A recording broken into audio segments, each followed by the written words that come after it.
The operant behaviors that we want in our classrooms must be reinforced in a timely manner. Reinforcement cannot wait. I will praise you tomorrow is not going to work. It must happen at that moment. So timely reinforcement is critical if we want operant behaviors to be learned by our students. Delay of reinforcement.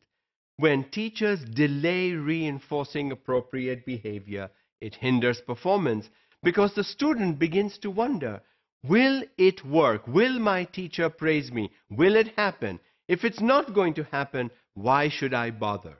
To make sure that students continue the good behaviors, reinforcement must be timely.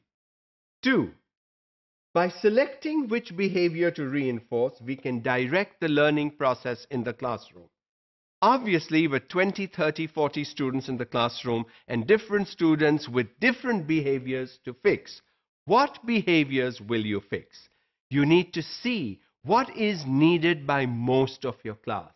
Okay, most students need to raise their hands when they need to open their mouths. So you make a rule and then you reinforce. When students raise hands, you reinforce. You acknowledge them. You say something good, and those are the students you call upon.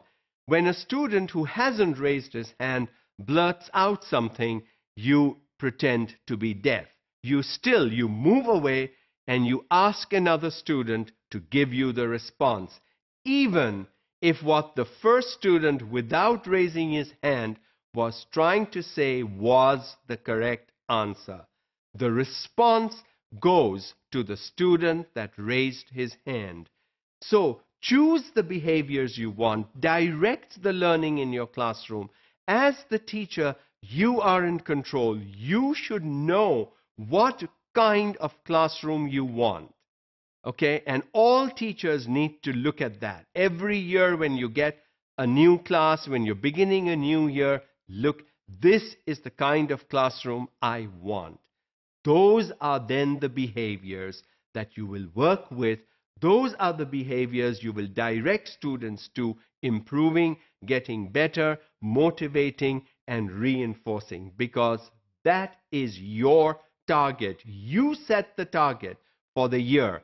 What kind of a classroom do you want? And honestly, you can't wait a year.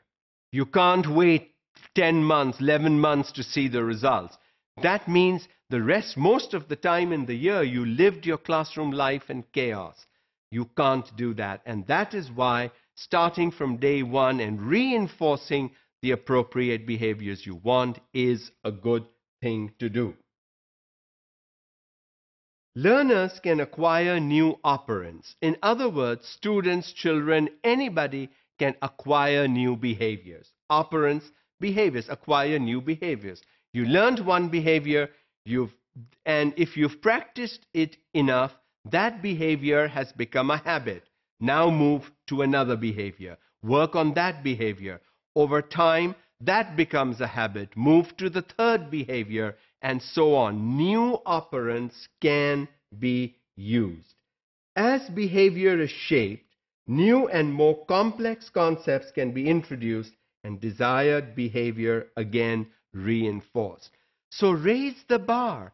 Every time a behavior is learned, a behavior is internalized, start with a new behavior. Move into acquiring additional appropriate behaviors with and for your students.